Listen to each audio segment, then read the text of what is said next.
Kicking off the April 10th edition of the Just Basketball Show, Wes Goldberg, I have a question for you. We are celebrating the more fun aspects of the NBA on today's show. So to get us started, what is your favorite bad team to watch? We're going to be saying goodbye to these guys very soon. We are 80 games in. What has been your favorite bad NBA team to turn on a random night this season? Yeah, I feel like the cheating answer would be the Houston Rockets because technically they are a bad team, 2 games under 500, eliminated from the playoffs. But I think everybody agrees that they're a fun team to watch, and they're just barely bad. Like, they're pretty bad, but they're barely bad. So if that doesn't count, then for some reason I have been tuning into a lot of Charlotte Hornets games, and I cannot tell you why. I think it's mostly because they always start at 7, and I'll just watch 20 minutes until the 7:30 games start. I gotta be honest, man. I don't enjoy watching any of these teams right now. I cannot wait for the playoffs to get here so I don't have to watch them at all. But I've liked sort of the Brendon Miller experience with Charlotte lately, if I had to pick one thing. I don't hate it. I also am not coming at this answer from a perspective of the last month. I told Chris on the show a bit ago, with all due respect to everybody who puts in a lot of work on those teams, I am saying goodbye to most of them. But my answer for most of the year, truthfully, was the Detroit Pistons. Yes, I love them. What's the team though that you were most excited to cross off your list? The pen was the red pen was already in your hand, and as soon as it was tenable, you were just like, "Yep, you're off the league pass." I'm not sure I have tuned into more than one game of the Memphis Grizzlies since John Morant got hurt. So they were always crossed off.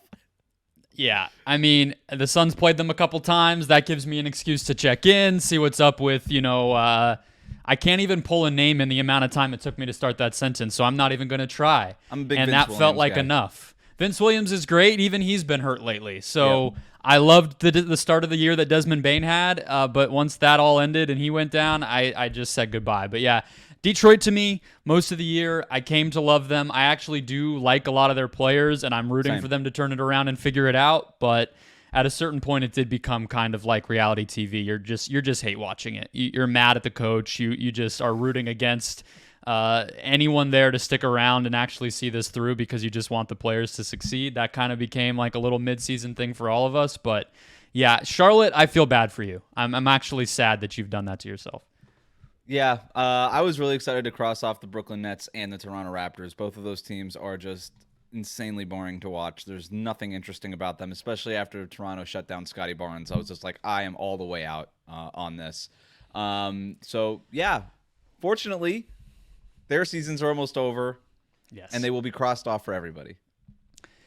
Yes. Let's kick off the show. We're going to go through what I'm going to call our Funhouse All-NBA teams. There's the real All-NBA, positionless, 15 guys, the greatest of the great. We're going to go a little bit off-kilter. We're going to take ourselves down. Some of these players that we are going to say goodbye to soon, some of the players we might not have shouted out over the course of the year along the way, and we'll go through 4 of our Funhouse All-NBA teams. First, Klay Thompson. What's next for him? Let's go.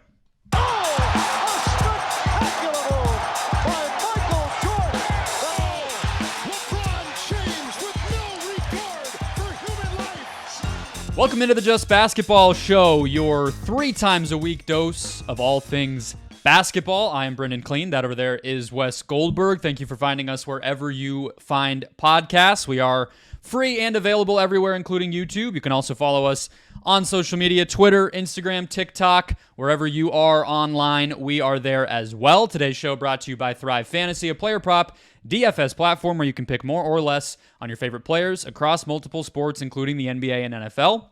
Sign up today with the code JustBasketball. That, of course, is the name of our show. Thrive will match your first deposit up to $250. Very nice, courteous deposit match, if I do say so myself. So check out what they have going on, get a little more into your account, and get started. Wes, we're going through our Funhouse All-NBA teams. I didn't clear that title with you, but it feels right. It feels apt. Before we get there, though, Slop of the Week. That is our segment where it's usually around the trade deadline, sometimes, beginning of the year with extensions and whatnot, but it is the dregs of the news cycle in the NBA. It is the stuff that creeps around Reddit and, the NBA Centrals and such on Twitter, but occasionally one of those sloppy items is worth talking about, and this one qualifies. Klay Thompson went on Draymond Green's podcast. He also has been playing pretty well and had an article written about him over at The Athletic by longtime Warriors beat writer Tim Kawakami about his free agency coming up, which, because he did not sign an extension, is still looming over the end of this season out in Golden State. I'll throw some of the items here at you. You take it down the lane that feels most interesting to you, Wes, which one of is the Magic, a team that we know needs shooting. They're relying on Gary Harris and Joe Ingles to be their theoretical floor spacing. Apparently, one of the worst kept secrets in the league, according to The Athletic, that Orlando might offer Klay a, quote, ton of money next summer, all in an effort from the Warriors' side, if they were to let him go, to get out of the tax, according to Tim Kawakami. Which side of that do you feel like you buy the most? Which side of that do you feel like interests you the most big picture? Where do you want to take this slop? I got two different answers to those two different questions. The part that I buy the most is that the Warriors are going to be looking to cut some payroll here. That has also been a badly kept secret for quite a while. Joe Lacob, the owner there, has been basically looking for an excuses. That seems like a little bit of an extreme there. But as long as that team was winning at a high level, he was willing to pay boatloads of money for that team. But they're not winning at a high level, right? Who knows what's going to happen in the playoffs, but the regular season product hasn't been worth the investment. And so I think he's looking around. He's like, yeah, I think we can. There's some dead money here that we might be able to spare and save us some room against the tax here, or maybe even get out of it completely. So that part I buy 100%. I don't think there's any doubt about that. The part that interests me the most is, where does Klay Thompson end up if he doesn't end up in Golden State? Because there's a lot of ways that Joe Lacob can go about cutting costs. It doesn't have to be letting Klay Thompson walk, but certainly the easiest way is to let Klay Thompson walk. And so that part to me is very interesting. Yeah, they have Chris Paul, $30 million, but it's fully non-guaranteed. So they can just cut him. They are basically at the tax without Klay on the books for next year and with Chris on the books. So there's some world where maybe you just cut Chris and re-sign Klay to a number less than 30, which is what Chris is locked in at now, and that already gets you there. They have a lot of their young talent still under contract. They extended Draymond. Maybe that is just the long and short of it. But I feel like, Wes, if this is circulating that the Warriors are open to changing things up, we'll say, just as a broad way to describe everything on the table for them, that feels like not that much different because, okay, the money is one thing. I don't think they want to be bad. I don't think you can be bad with the roster they have. And I also don't think you can just keep running it back with a group that has been in a play-in for 2 straight years. Is there a way they can improve and cut salary? Is there like a magic formula here that you see? They have some tradable stuff. They have picks. I mean, they've never really gone all in with these mega trades the way some of these other contending teams have. Is that on the table for you, or do you think that this is just going to be something they ride into the sunset and, play out the rest of Curry's contract, kind of see where things go and let it play its course? I definitely think there's a nostalgic element here when it comes to trying to keep Klay and Draymond and Steph all together. I don't think that can be discounted. I don't know that it's number one on the list of priorities. So if the Warriors do indeed let Klay Thompson walk, I think then everything becomes on the table. Right? Everything gets on the table at that point. And so I think if you let Klay Thompson walk and just waive Chris Paul outright, and I do think that was part of the calculus of not trading Chris Paul's contract before the deadline was, hey, this thing's fully non-guaranteed. We don't really want to take long-term money back because we kind of like having this out here of just being able to waive him and get and save almost $30 million in space here.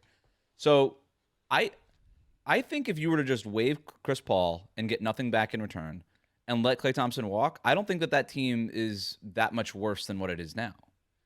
And then you sort of say, okay, well, now we're $60 million cheaper and about the same qualitatively as a team. Now what can we do? Well, you still have Andrew Wiggins' contract of like $26-something million next year. You can combine, if you really wanted to make a big move, you could take Wiggins, maybe add Kuminga and some picks to that. That can maybe get you something back. Or if the Wiggins contract is just not tradable, which at this point it might not be tradable, you can still move Draymond. Like if Klay Thompson walks, you could still move Draymond. You still have some chunky salaries from like Gary Payton and Kevon Looney and all these other, and Jonathan Kuminga and Moses Moody. Like you can punch those together and go make a move for sort of a bona fide number 2 potentially, or maybe a number 3 kind of guy, and improve the team overall. But I'm not saying it's going to be easy, but I do think that there's a route if you just let Klay walk, if you waive Chris Paul. Fine, and then maybe start putting yourself out there in terms of the picks and some of these assets and maybe one of those chunky Andrew Wiggins salaries where you say, all right, let's bunch all this stuff together, shop it around the league, and see what we can get. Yeah, I do want to point out to correct a portion of what I said about what they do have to work with. They don't have their own pick this year. So they're in a little bit of a weird spot there. That's probably why they didn't fully bottom out. That is going to Portland. But the nostalgia is where I think maybe it's important to circle back, because what you laid out is exactly how they would improve this thing. I think if you told me they got something there, I would want a pretty hefty kind of almost star level return if I'm trading Kuminga at this point based on the development he showed this year. I'm a really big fan of Kuminga at this point. He's still very young. I agree with you that they're not that much worse with that situation that you laid out. But Klay also went, as I mentioned on Draymond's podcast this week, and there were some clips going around that were, about the ejections and all that stuff. But I don't think it's sappy to care about what that group did together. And you even just hear it in the way that Klay said, like, we wouldn't play with the freedom we do if you weren't out there. We became what we are because, all the stuff that they've all said forever about each other. I think it's an open question if Klay and Draymond in particular are just worse. Mm-hmm. If they aren't in this infrastructure playing together, playing with Steph Curry. But I also just think it's fine to let this ride out. I think what I asked you is not a crazy thing to do, even if fans are going to hate it and it's not what necessarily you want your competitive roster, your competitive organization that you spend your hours rooting for to care about most. You want it to always be winning, but they got plenty of that. So I think that will weigh heavily in the Warriors thinking pretty big about how much they would be willing to pay Klay. Do you think they would up the offer from what it reportedly was in the fall of 2 years, $48 million, if it meant keeping this guy around, even if it's maybe more than they originally would have liked to pay him? I think, maybe when push comes to shove, because it does, like I said, it does matter to Joe Lacob and Mike Dunleavy Jr. and everybody that's sort of running, Steve Kerr, who has a voice in that front office, obviously. All that stuff really does matter. And so, I'm sure that there's some level that they'd be willing to be negotiated towards. But I would strongly doubt that they would pay him something even close to what he's making now, And so, there's got to be a price. But also, you look at the teams that are out there, and it becomes very interesting. A team like Orlando Magic being involved in this does make sense, right? Because they have a ton of money that they're going to be able to spend. They can pay, if they want, Klay Thompson what he's making now. They could do it. And it would hurt, on the back end of it. But they have a ton of cap space, and it's not like they're going to be in play for Paul George. They're not going after LeBron. LeBron's not going there, right? James Harden's not going there. All these, some of the big-name free agents.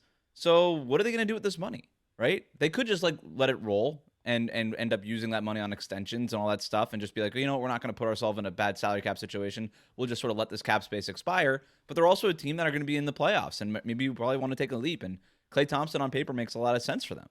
So why wouldn't you just throw $28 million a year at Klay Thompson if you're the Orlando Magic, because you got nothing else to do with that money.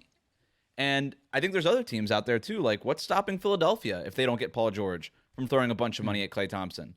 What's stopping the Oklahoma City Thunder from throwing a bunch of money at Klay Thompson, right? And having like a supercharged Isaiah Joe in that lineup, who might be able to take Josh Giddey's place in that starting group, which is something a lot of people think needs to happen. So, I think if nothing else, I feel like Klay was smart to say no to that extension, regardless of where maybe him and his representation valued himself. I think becoming a free agent this year, where there is more teams with space and still not a lot of players to spend that money on, was just a smart business decision from a leverage and negotiation standpoint, right? You say no because why would I lock myself into that? As long as I don't completely fall off a cliff, which he definitely has not done, and he's had a strong second half of the year. He's up to 38% shooting from deep, a little down from last year, but still definitely above average, and that roll off the bench for a while was really helpful. He's back in the starting lineup, seems to have kept that momentum. Like, he's still a valuable rotation level player. Maybe on some teams he can start, maybe on some teams he's a bench guy. Doesn't really matter. He's going to be able to contribute, and that makes you $20+ million in the NBA in 2024. So, yeah, I don't love him in Orlando. You know, the rhetorical question you threw out there of like, what else are they going to do? Maybe get a point guard would be nice if it were me. You know, no, there's probably not. You know, so I mean, they could do the thing where we trade for your overvalued point guard, and we're just willing to pay for him, and we can help you salary dump him like that. The salary dump options are out there. It's not just free agency. My other question with Klay Thompson is how much money would he be willing to leave on the table to return to Golden State? Right? Yeah. And it doesn't seem like he's been the happiest with the Warriors this year, but I got to believe he'd prefer to stay there than have to move and play for a new team for the first time in his career, especially if it ended up being like Orlando or Oklahoma City. Like, no disrespect. Like, the Thunder are awesome as a basketball team. I don't know how motivated Klay Thompson is to leave his boat in the Bay Area to travel and start living in Oklahoma City. So San Antonio, probably not exactly, probably not going to happen. So I think that's, you can kind of look at both sides of this. Is how much are you willing to spend to keep Klay and Steph and Draymond together if you're the Warriors, and if you're Klay, how much money are you willing to leave on the table to make that happen too? Yeah, he doesn't strike me as the type of player who is going to be in a mode at the end of his career of ring chase or necessarily eke every dollar and cent out of the Warriors or any other team. If he retired after the next two seasons, he's 34. That wouldn't shock anybody. So this is an end game decision for him too, and I think that matters, right? Is he really want to finish his career? This isn't his second contract where he's going out and trying to make it big and get a payday and then, figure out the rest later. This is the final chapter, and that matters. And that is coming back to some of that sentimentality from his side too, which I'm sure he feels and which would be natural to feel. But we will keep an eye on all of that, of course. Let's move on to our Funhouse All-NBA teams. Wes, first, want to tell everybody about Homage, the ultra-comfortable specialty apparel company with NBA and WNBA licenses that uses vintage-inspired designs to pay homage to the greatest stories, traditions, and figures across sports, music, and pop culture. Use the link below to make your purchase and support the Just Basketball show. Throw a little money, maybe, what do we have, Mother's Day coming up, Father's Day after that. Get in there. There's college, there's pro, there's, I think, like WWE stuff from time to time. I have a National Parks shirt that Homage sent me. Wow. All good, all great, all soft. So click that link, buy something nice, and a little bit of that comes back to us. So, all right, Wes. Here's the deal. Funhouse All-NBA teams. We have 4 of them. We brainstormed. Runs the gamut. We're going to talk stars. We're going to talk young guys. We're going to talk vets. We're going to talk a little bit of contract details here. And as we go through each one, I will lay out the rules of what defines a player who qualifies for that squad. And after we each name our 5-man units for each team, we'll pick a captain. I think you said we should pick a captain for our first group. I'm going to say we pick a captain for all of them.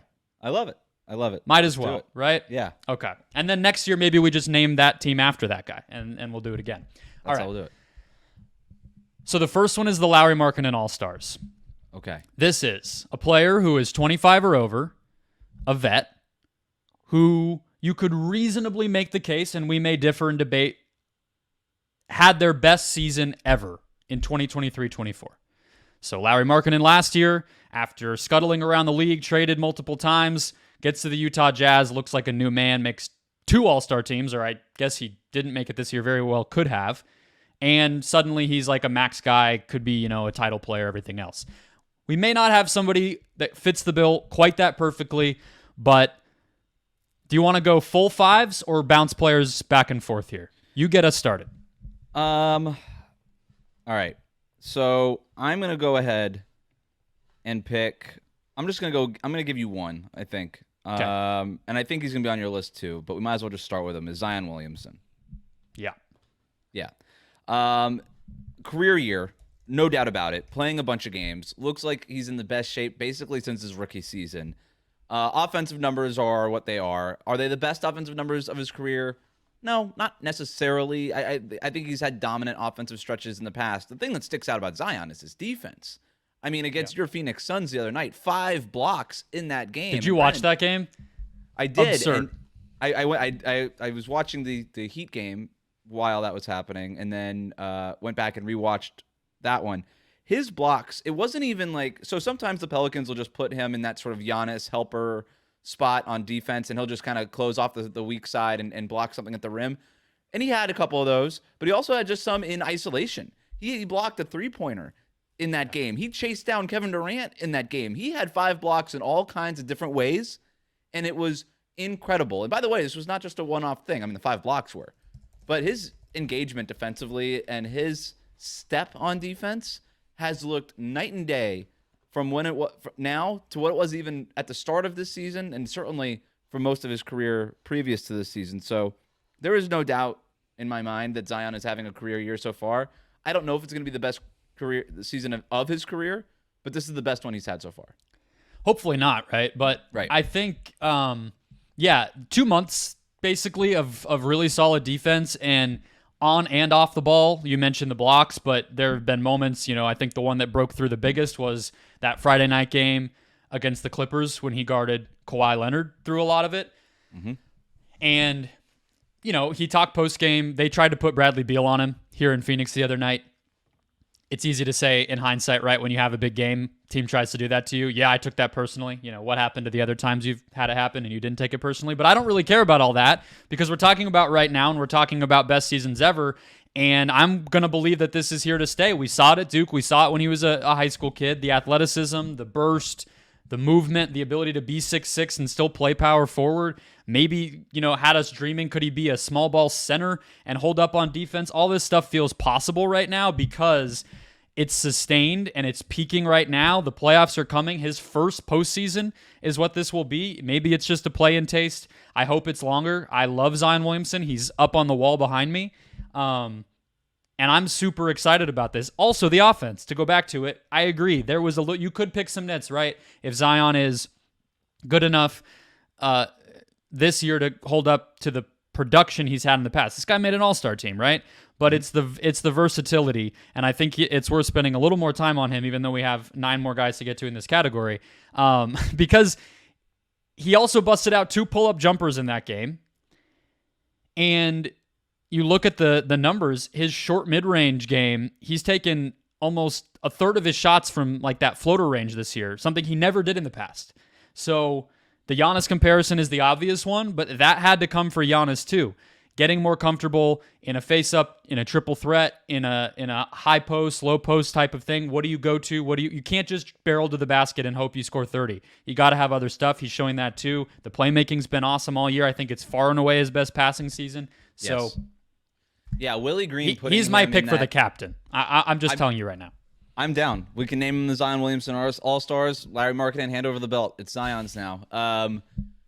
His passing, Willie Green putting him in that point forward spot was a little clunky to start the year, but clunky's okay to start the year. I think people want like immediate results because it like I said, people saw it and the really bad in-season tournament showing. They're like, oh my God, what's Willie Green even doing? Zion can't play this and all these things. It's like, dude, it's 82 games. Give him a chance. Like if this is the vision for the team, let him work through it. Like, you weren't supposed to be awesome at this right away.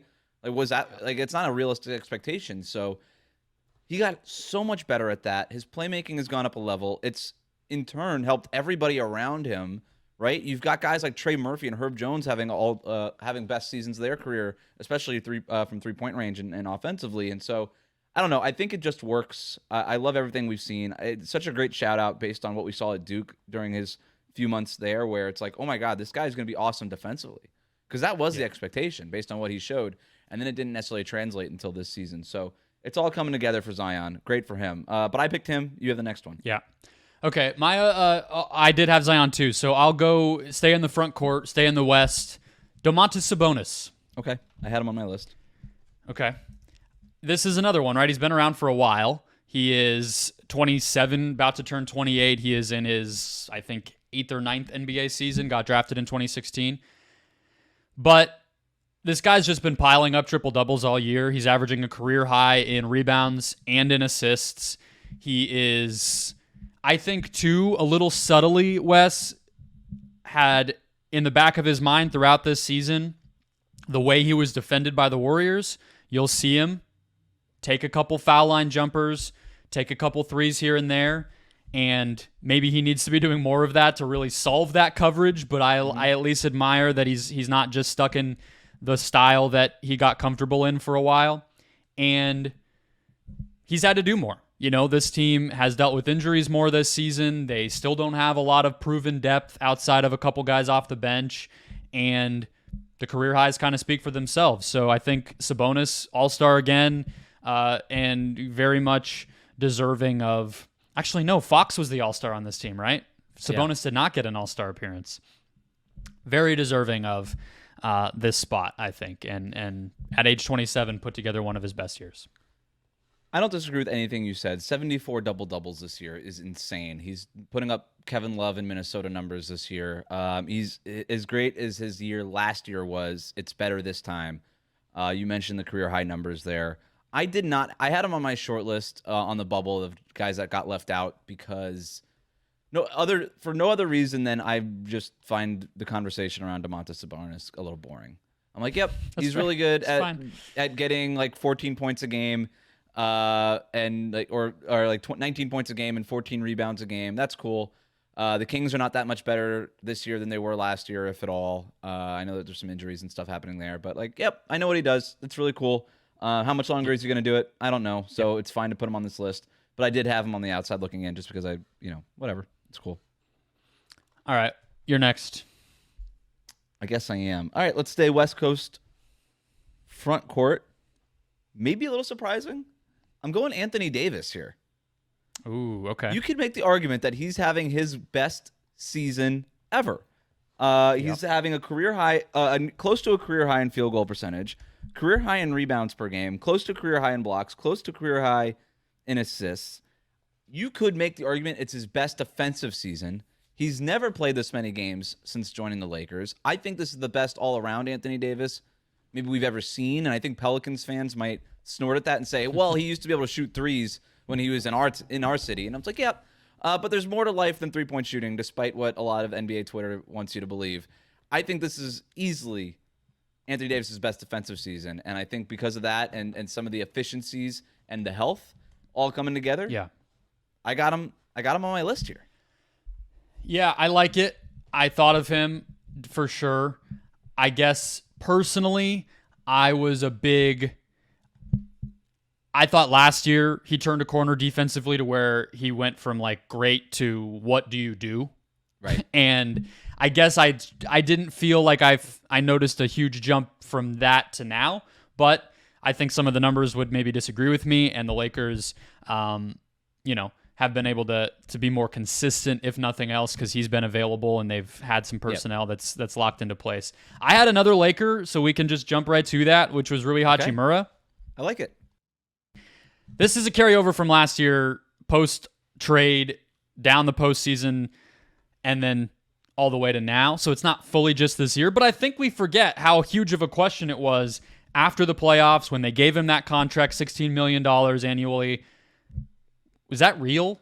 Was this just a guy who, played with LeBron, played with playoff LeBron and just feasted on some open threes. But the way that he's been able to carry over the productivity, the IQ, which was to me the biggest hit on him at Gonzaga, he just played like a guy who did not look like an NBA player, frankly. He's grown immensely from that. And when he got into that starting lineup, their team clicked into place, just like it did last year. And 65 games played, 43% from deep, so it doesn't feel like last year was a fluke. And here he is looking like a real NBA starter. So he's kind of the closest to me to the Markkanen thing. A guy we thought was just left for dead in the NBA finds himself in a new situation, gets a contract, and now he looks like the real deal. Yeah, I've been a Rui guy for a long time, and other NBA organizations should be taking notice of what happened there. Poach a guy from the Wizards. If he stinks, just trade for him. Trade a couple of second-round picks just to see what happened. There was a bunch of high draft picks on that team not doing anything. Yeah, go get yourself a little Denny Avdia. Yeah. Get yourself, go for it. Go for it, even though he's been a little bit better. It might cost a couple more than just 2 second-round picks or whatever it was that the Lakers traded. But still, I would be making big moves for some of those forgotten Wizards guys just to see what happens. I've long been a Rui fan. I'm glad you put him on the list. He deserves to be on the list. So I'm gonna go with an easy one. I'm going Jalen Brunson. We don't have to spend a lot of time on this. Career highs and basically all the stuff, points, assists. He's made the leap from all-star to definitely star player, franchise icon, the heart and soul of the New York Knicks, et cetera, et cetera. I think it's an obvious one. As Mike Breen said, born to play basketball, right? I think that kind of puts it like it needs to be put. I think Brunson is a perfect example, though, of a different kind of angle you can go. Like, remember when all the analytics types or Warriors fan boys and girls online made the case for a few years that Steph should get most improved player after he had already won MVP? It's kind of like that type of a season from Brunson, where it's like he was awesome last year, but not only did he keep it up, he actually got better and improved in substantive ways. That's always a cool little trend to watch with players we already think of as really cool and good. All right, I'll stay on that team too. I have another one, Dante DiVincenzo. Love it. Just a guy where, in terms of adding a single element to their game, I think proved a lot. I mean, this guy got traded from Milwaukee once upon a time because they didn't think he could knock down open threes. That is a sentence that is a fact. And that feels insane to say now for a dude who is shooting almost 9 threes per game. That's not per 36 or per 100 possessions or some kind of stat to inflate it. That is per game, almost 9 threes. And he's making 41% of them. It is not uncommon to see DiVincenzo put up Klay Thompson level 3-point attempts. And it is hard to imagine where this Knicks team offensively would be since Randall went down, since Anunoby went down, if not for DiVincenzo doing that. So he fills one of my guard spots. Where do you go next? I just want to say the Milwaukee Bucks made the wrong call, not once, but twice. They let Grayson Allen walk too. And now you've got two of the premier volume 40% 3-point shooters in the league. And Malik Beasley's been At least they have, there we go. At least they have Malik Beasley. It's like you lost on the good guys. I'm gonna go with Devin Booker next. This to me is it's been a weird Phoenix Suns year, as you know. But Devin Booker's been pretty much a constant, and I just think that what he was asked to do this year is a little bit different than sort of that star leap that we were talking about with Jalen Brunson. It's like, hey, you did this really well. Now you're doing all these things a lot better. Congrats, you're an awesome player. Devin Booker was doing all these things well, and now he sort of added that extra layer on it where Chris Paul's gone. There is no point guard. Hey, Devin Booker, Bradley Beal barely ever plays. We need you to be the point guard. And there was a point in time where he was maybe the best point guard in the league for the first couple of months of the season. And I think his playmaking has taken another level, has been taken to another level. If they were allowed to do more of like the fun stuff in Phoenix offensively, like, I don't know, having their star players go through actions together, I think you could even take it up another notch. But I think his ability to add on the sort of the playmaking ability to what he's been doing as a scorer, I think it's been easily Devin Booker's best season. There was a period of time where it looked like he might be in the MVP race. Unfortunately, Phoenix isn't like record-wise enough to be in that mix. So, but still, I mean, he's had that caliber of a season. Yeah, it's been an odd season. I think this is the player that I'm least equipped to talk about in front of regular people because I've watched almost every minute of his career. You know, those guys where you're just like, I can't be macro, you know, it's impossible. But I think with Book, look, 3 50-plus point games this season. He had 62 against Indiana in January.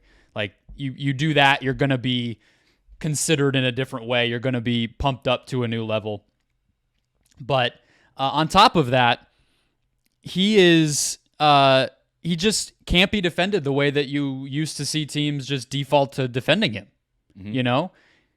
That Mavs series 2 years ago, they get eliminated because Dallas is just blitzing and swarming him every time he comes off of a screen with the ball in his hands, and he turns it over and looks lost. Looks like, oh, did he just get solved? And yeah, okay, it's different to have Durant and Beal off the ball, and even Grayson Allen, who you mentioned, off the ball, than it is like, you know, Jay Crowder and whatnot. But at the same time, he deserves a lot of credit for that improvement. So I think his defense was bad at the beginning of the year. It's gotten better over the course. So very good pick.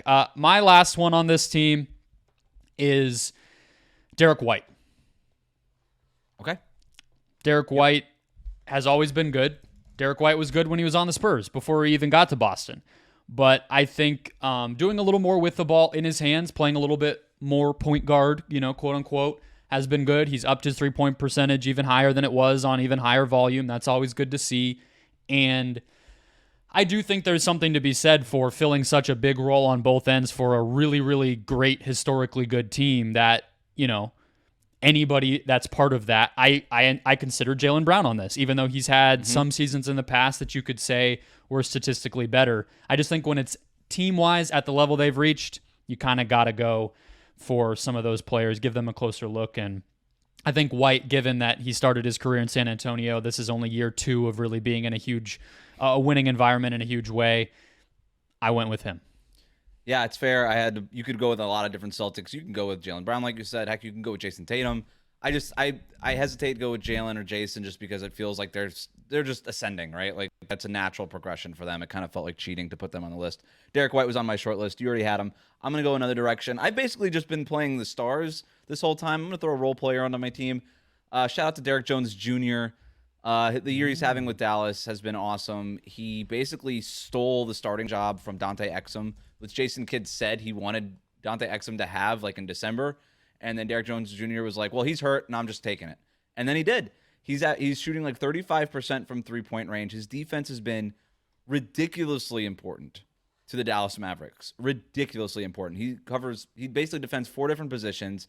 Whether or not they need him guarding a ball handler or a wing, it just changes night to night based on the matchup.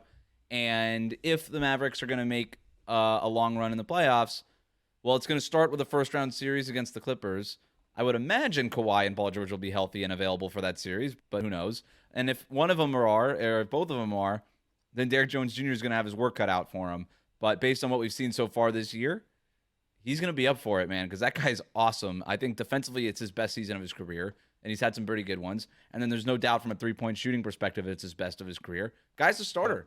Great 3-and-D role player, exactly the kind of player that everybody is looking for. Dallas signed him for basically nothing. The bet hit. Congrats to Dallas. Congrats to Derek Jones Jr. It's a cool story. Yeah, you and I both saw the beginning of the Derek Jones Jr. experience, and it sounds from your hype there that you believed, like I believed, that it could turn out to be something. And it really, I mean, it's not just the 3-point shooting. I think that's a little bit reductive, but it certainly is impressive for a guy to go from 27% in year 1, 17% from deep in year 2, and now here he is. Playing next to Luka goes a long way, but he did it before this, right? He was in Chicago and Portland and proved he could do it, and enough for Dallas to sign him, and here he is. Yeah, he's listed at 6'5", has like a 3% block rate. Like that, he's just an insane athlete. And then unlocking his ability to actually play, like now he gets to flex his muscles a little bit. And ended up just being a perfect fit next to Luka. If you're just running high screen pick and roll with Luka, and you've got Derek Jones Jr. spread in the corner, then the 3-point shooting just matters. His ability to drive off those kickouts to get the baseline lobs from the dunker spot and all these things, like it just ended up being a perfect fit. And then obviously on a team with Luka and Kyrie, you got to be able to hold up defensively. And in his case, he more than holds up too. So I will remember, just a quick aside, like when the Heat signed Derek Jones Jr., that was a year where they didn't have a draft pick. And the front office would tell anybody that could listen, that this was our draft pick, and I was like, you mean this undrafted free agent guy that you got off of the Phoenix Suns practice squad, essentially? Like, this is your first round pick? And they're like, yeah, just wait. And then it ended up working out, and then they couldn't afford him, so he had to leave. Yeah. So that was it. Worked out for a couple of years while they were no longer. Career. I guess he was on the finals team. Did he go to the bubble with them? Was he on the team? He did. Yeah. Okay. I think so. All right. Zion's the captain. We're agreed there. Zion's the captain. Congrats, Zion. Okay. So we can speed through the next one a little bit more because it is guys who speed through their opportunities in games. It is all sub 20 minutes per game team. Guys who have a tiny role but a major impact or provide maximum fun. And I'm kicking us off because this has been one of my favorite guys to watch the whole season. It honestly shoots back to your answer at the top with our cold open, which is Cam Whitmore. Oh, I like that one. Okay. I didn't even have him on my list. Cam Whitmore, made me look, well, Jalen Green made me look a little dumb because I made the case when Whitmore started to break out, he might have been better than his, the guy ahead of him on the depth chart. Kind of doesn't matter. Who cares? Cam Whitmore has been awesome. The most confident rookie I can remember watching in a very long time, although Cam Thomas, who shares the same name with him, maybe had something to say there. Whitmore can block shots. He can hold up on defense. He came in as an immediate great three-point shooter, which is very rare, and feels like has a huge, high soaring ceiling because of what he just did in year one as a 19-year-old. A guy who, remember, dropped in the draft because of concerns about mentality and this and that, maybe injuries, we don't know. I think Houston hit a gold mine there, and he's been really, really fun to watch. He's been awesome right away. No complaints. Just give me your next four. Let's just do the whole team. Yeah. Here. I also have Alec Burks. Okay. Just a heat check of all heat checks. Shout out Pistons, who I mentioned were my favorite bad team to watch. He's been good in New York, too. I have Trace Jackson Davis. I have him on my long list. Yeah, he just is a guy, figured it out. And he's mostly all offense, but I love it. Yep. Mo Wagner. Yep. I wanted to shout him out because I thought about him for the breakout veteran thing, too. I thought he was done in the league, and he's been really, really important for a team in Orlando that really needs offense. And then last but not least, Bull. Just got to be a homer. The fact that he is in a rotation of a playoff team is one of the craziest things about this NBA season. And, sometimes his minutes are like 6, but he's still playing, and he's still made some impact for a good team, which is crazy. So, Bull. That's my 5. Yeah, so I had most of my guys on. I had a list of 16 guys here. I don't know. I came up with this category, full disclosure, and it's because I just love guys that are like this. So I'm gonna not talk about any of the guys that you already talked about. I love the list that you have together, though. My first pick was Isaiah Joe. Mm-hmm. He actually doesn't even play 20 minutes a game. He's right at like sort of the cutoff there at 18.8 minutes per game, but he's shooting 42% from 3-point range. He is so important to Oklahoma City in terms of, hey, this is like they're a very good 3-point shooting team, but they don't really have a 3-point shooting specialist who demands attention.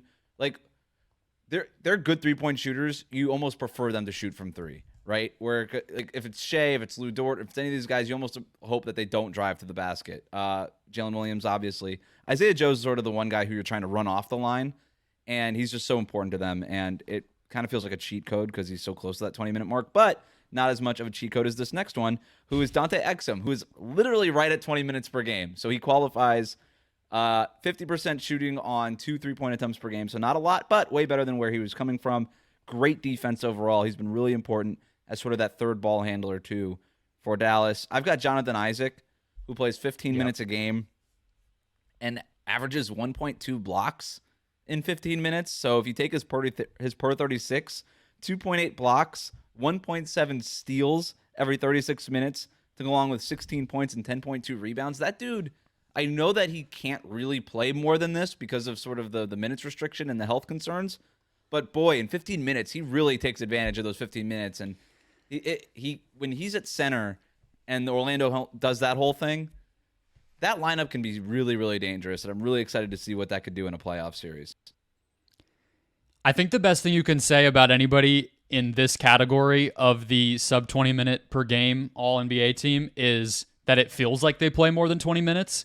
Yeah. And Jonathan Isaac, I feel that way about, and Isaiah Joe, I feel that way about. So I like your list so far. Is that it? Was there more? No, my last two. I got Kevin Love, who's like really important for Miami coming off the bench. Kind of a resurrection bounce back year for him. He's not been good for like an old guy. He's been good. Like a good 3-point shooter. Has got the pump fake, driving to the basket, awesome passer, great chemistry in the 2-man game with Jimmy Butler. Defensively, he's done enough to hold up at the 5 spot. Really important rebounding, and the outlet passes, as we know, are always helpful. So I got Kevin Love here. And then TJ McConnell, again, right under the buzzer here, 18.2 minutes per game, but averaging 5.5 assists and 10 points in those minutes. And he's had to play a little bit more than that lately because of some of the hamstring thing with Tyrese Halliburton. Had 22 points against Miami the other night. So he doesn't, again, one of these guys that doesn't necessarily feel like he plays less than 20 minutes because oftentimes he doesn't. But yeah, he qualifies, so I'm putting it all in there. Yep. He's gotten some more attention lately for this, so I'm not, observing it for the first time, but just to give the numbers behind it, this guy decided he can score now. He's 31, and he just all of a sudden is like, I was just hiding this from you guys. He never had a usage rate over 19. It's at 23.4 this year. Unreal. This 9 seasons in, he's like, I got this too. What's up? He's the offensive version of Jonathan Isaac this year, where it's just like, wait, this guy plays less than 20 minutes per game, but it feels like every possession he's on the court, you feel him. He does something on that possession offensively, where Jonathan Isaac does something every possession defensively. Can I just breeze through my long list? I'm not even just like, all right, I got Najee Marshall, Nikola Jovic, Gary Payton II, Alvarado Niles, Jalen Williams, Bol, Goga Batadze, Trace Jackson Davis, like you said, Aaron Wiggins, and Chris Dunn. And that was just, I didn't want to keep going. I literally just ran out of room on my paper. I could have kept going.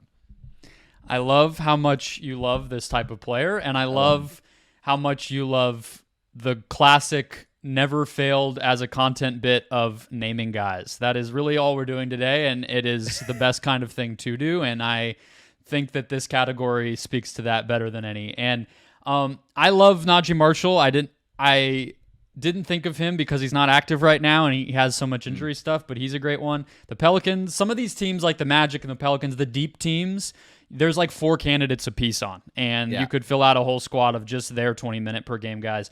I feel like Jonathan Isaac has to be the captain here. Let's make him the captain. Okay. All right. That was the all sub 20-minute per game team. Now let's go to the all lost money team. Now, I intentionally interpreted this, I think, I don't want to say wrong, because I view it as right, Wes, but I zagged a little. Okay. The idea is players heading into a new contract who underperform the most.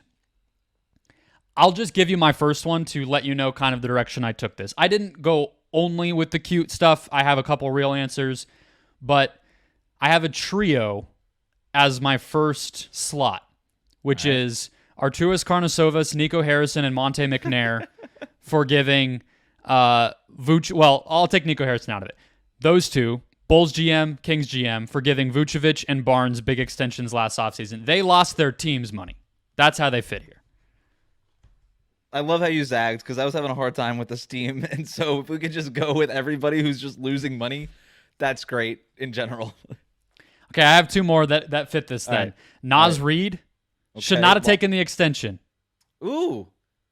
Cost himself some money by taking the extension. Okay, I like it. Yeah, it's like, I mean, look, far be it from me, dude is a second-round pick, was not even that heralded of a prospect coming out of LSU. I understand. You take the money when it's there. He's relatively young. He'll get another shot at the, payday. But still, we knew it was a great deal for Minnesota at the time. He's had a good year. That feels like a mistake. And then DeJounte Murray for the same exact reason.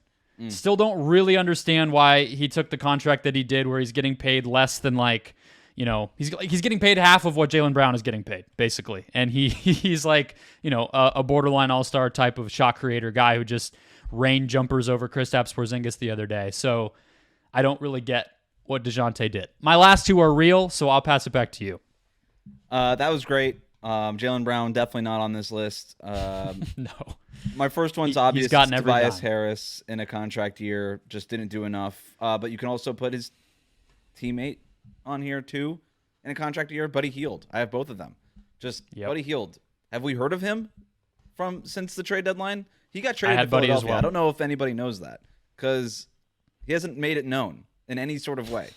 The thing with Buddy, though, is it feels like he may and his reps may have theoretically liked the idea of him ending up in a situation where they had a little bit of money to spend this offseason and he could still have a big role and Philly's not a bad place to live, all that stuff. But what ended up happening is he's still making 38% of his threes, a little bit down from last year where he was like, the clear number 2 with Halliburton. That tandem was unstoppable together. He's still above average, but he's now in a role that makes sense for him and he's going to get paid like it. It's like being on the Pacers, not only because he's getting these open shots and playing off of Halliburton so well, but just because of the sheer opportunity there and the way they play and everything else. It's like now he's just a bench guy for a good team playing a role, and guys like that don't get paid quite what I think he was expecting. I'm very curious to see where his contract ends up because he may be pretty disappointed. He's probably the best answer on this list, honestly. Yeah, I'm pretty much good after this. I think the other one is like Klay Thompson. But that's not really fair. I mean, you could put him, Kyle Lowry, Gordon Hayward, just all old / injuries taking hold kind of situations. It's not necessarily fair. It's like, yeah, these were going to be their last big contracts. We kind of knew that for these guys anyway. So I'm pretty much done with mine. All right. Yeah, I have one that I think is actually going to matter this offseason and is pretty interesting. It's a player I really like. I profiled him coming into the draft, Nick Claxton. I thought about this. I think if you had asked me last summer, I probably would have said he was going to get the Pirtle contract that Toronto gave out. Mm-hmm. That would have felt like a benchmark. He kind of did the Naz Reid once upon a time and took a below market deal because he was a smaller role type of player on a great team. But this year has really felt like a step back, and it's not, to me, really his fault necessarily, but he's now played 5 NBA seasons. This is a guy who you thought could be somewhat of a big man playmaker. Could he expand his shooting range? Can he be kind of I don't even know what the comp would be defensively, like throw Bam out there as a template, not as good. I don't know what he is now, and I don't know if he's going to be able to stay on the court in every kind of matchup the way that a center needs to get paid that much money. I don't know what Brooklyn's doing, which makes it harder for him to get that money if his incumbent team isn't all that interested in, spending on its current roster, which just crapped the bed this season. Mm-hmm. It's a very bad time for him to be entering free agency. I feel for him. I think he still has potential, but I think he's kind of stuck right here, and it feels like he might get closer to 15 or something, whereas it might have been 25 if things had played differently. Yeah, he was on the long list for Defensive Player of the Year candidates last year, and he's not even anywhere close to that. He was supposed to be the anchor of Brooklyn's defense that was supposed to be really good with Mikal Bridges and Cam Johnson and some of these names that they had going into the season. Guess what? They're ranked 20th in defensive rating this year, and you look at their personnel, and you're like, how? Yeah. And part of that is sort of the slip by Nick Claxton. If he was supposed to anchor it, then some of it is on him, right? And he's just not been that transformational defensive player the way that he was, quite frankly, last year. This is like, remember that 1 year Larry Sanders had with the Milwaukee Bucks 10 years ago? Yeah. Yes. It was like, is this for real, or is this forever, or is this just like a one-off thing? And I think that's a fair question to ask of Nick Claxton now was that just a 1 year kind of spark plug defensive year, or can you kind of get that back? And so, it's a good one because he was in line to maybe get this big extension and doesn't feel like that's coming. The easy answer is he's not playing next to Kevin Durant anymore, right? Yeah. And I do think there's something to be said even for somebody like Bam or Draymond or some of these switchable, athletic, you could say undersized. I mean, Claxton's tall, but he's not strong and big.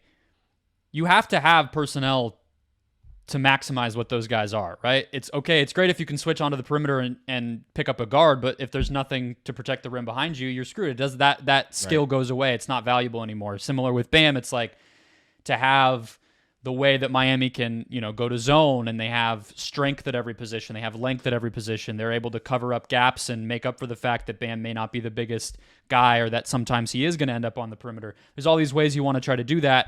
Brooklyn doesn't have any of it, especially without Kevin Durant. Sucks for him, but we'll see what happens. All right. Captain for this team. Hield? Yeah. Okay. I think that's fine. Wes does not care about who captains the Lost Money All-Stars. That's all right. Okay. All one-trick pony team. I am so excited for this. This was your idea.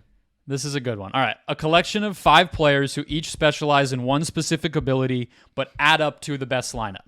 So this is not us trying to outclass each other of finding the overall NBA 2K rating that adds up to the highest point total of guys that are one-trick ponies but are the quote-unquote best player or whatever. It doesn't have to be point guard, shooting guard, but it is 5 guys who could realistically play on the court together, but each of them only does one thing very well. Right. And these things we need to facilitate winning. Our other teams were all positionless, if that was not already clear. Yeah. This is our only position-based team. So I think we have to give the full team. So you go first because it was your idea. Yeah. Okay. So, and we have to kind of, I think, say what the trick is, right? Correct. Yes. What's the skill? All right. Jose Alvarado, pissing people off is where I would probably go. But, in reality, he's kind of just a smaller Patrick Beverley. He's really there to just kind of be an energy player. He can make some threes sometimes. He can pass. But the main thing he's out there to do is run around. But he's a point guard, so he's going to play point on my team. Norm Powell, jumpers. They can be from mid-range. They can be from 3. He's going to be taking jumpers when he's out there. Sam Merrill. All right. Very similar. Run off some screens. Spot up in the corner. Get a transition catch and pull up. He's taking 3-point shots. That's what he's out here for. Gary Payton II. You're undersized. Okay. I'm a little small. If you go big, I probably am screwed, but it is what it is. Gary Payton II, DL. Awesome defender. Yep. Yeah. And then Daniel Gafford, jump. That's jump kind high. That's kind of the Within 3 basis feet of of what the he's basket. out there to do. All On right. both sides of the floor, he's going to protect the rim. He's going to catch lob dunks. He's going to run, but that's kind of the tall and short of it. All right, what is your 5-man group? I feel like the way you responded, I feel like your guys are going to outclass mine by a lot, but it's okay. Yeah, your team has no chance against mine. I could. Did you stretch one-trick pony? Is that what happened here? I think you did with Norm Powell a little bit, but I'm not going to call you out okay. on it in case you try to call me out on one of mine. So I think we're okay. My point guard is Chris Paul. He does nothing. Defensively, he's a minus. Yeah. He takes less than 8 shots per game. That guy is on the floor to pass the rock. Yeah. That's what he does. This version of Chris Paul, I'll is allow a one-trick it. pony. Yeah, okay, that's fine. very good. I also have Sam Merrill, just 3-point shooting specialist. Get him on the floor. Let Chris Paul pass to Sam Merrill, 40% from 3, and that's it was higher at one point this year. It was like 50% or something. I got Matisse Thybulle, which is my Gary Payton II. Just go out there, D up, do your thing. He's also averaging 1.7 steals per game, which I like. Improved his 3-point shooting this year. Deserves some credit for that, but Portland doesn't let their guys play basketball, so we didn't get to really see it. Does Kelly Oubre count as a guy who's just never passes Buckets? the ball? Just when he gets the ball, he's shooting. Yeah, I think it counts because it's not going to be efficient. It is not going to be necessarily always in the flow. He is very much doing his own thing. So even if we can't fully describe and define what that thing is in one word, I feel like we all know it. And so he is a Kelly one-trick Oubre pony. definitely does his thing. That is for sure. Yeah. I had a backup just in case, but I don't have to use it. So I've got Kelly Oubre on my list. And then I've got Andre Drummond. Just go out there, gobble up some boards for me, buddy. Just get them offensive rebounds. Kick back out to Sam Merrill. Defensively, I know you're tall, but there's not a whole lot going on there. Offensively, not a whole lot going on there. Just get me those rebounds. Wait, who is your 4-man? Oubre. Thybulle? Oh, Oubre. Okay. Yeah, I think the presence of Oubre alone means you're winning because the game that would be played between these two teams would be so grimy and playground that Oubre would end up scoring 40. Like, I could put Gary Payton on him, and I don't even feel good about that. I think Oubre would just rise to a whole other level. He would be like the Spanish guy in Hustle and just be a player we had never seen before. Who's Sam Merrill would thrive more? Yours got, because like, of the Chris small Paul, ball. I think. Oh, yeah, maybe. I think yours. Yeah. I was going to You ask, got the though, small ball speaking pass down. of Chris, is this version of CP3 better or worse than Jose Alvarado? Oof. Can we just agree that Chris Paul is better? Okay, because I don't want to know what the real answer is. Yes. Yeah. Okay. Yeah, that's probably fair. The Suns got out from under that. That I will say. That could have gotten. They did. You know, there's a version of this Although Suns they might roster prefer to have that $30 million non-guaranteed contract over the Bradley Beal deal with the no trade clause. But that is this is that a fun is its episode. own conversation. This is a fun episode. Yeah, this was good. All right, our NBA Funhouse Mirror All-Star All-NBA teams, and who's the captain of? I guess it would have to be Oubre if I feel like he'd be the MVP of the actual theoretical game. I feel like but we both had Sam Merrill though. That's true. Okay, So I think we call it the Sam Merrill All-Stars. Yeah, I'm good with it. Okay, I like the image of Sam Merrill playing himself. Just one-on-one, the Spider-Man meme, just at each other. And I like the idea that he has a team named after him when that team also includes Chris Paul, Kelly Oubre, Norm Powell, 24 Savage. Like, we got all these guys on the roster, and it's like, nah, Sam Merrill, this is my team. There was a point in time there where it felt like the Cleveland Cavaliers were the Sam Merrill All-Stars. For like January. That could have been a case you made. All right, that will wrap us up for the midweek edition of the Just Basketball Show. Wes and Chris will be back Friday. I have a feeling they will be talking a little bit more Cavs. I can't tell you or promise you that it will be as fun as it was when we made little jokes about Sam Merrill, and Chris may or may not cry. I don't know, but that will do it. Don't forget to follow us on all social media platforms. Catch us on YouTube. Find us on your audio platform of choice. Enjoy the hoops. We'll be back later this week.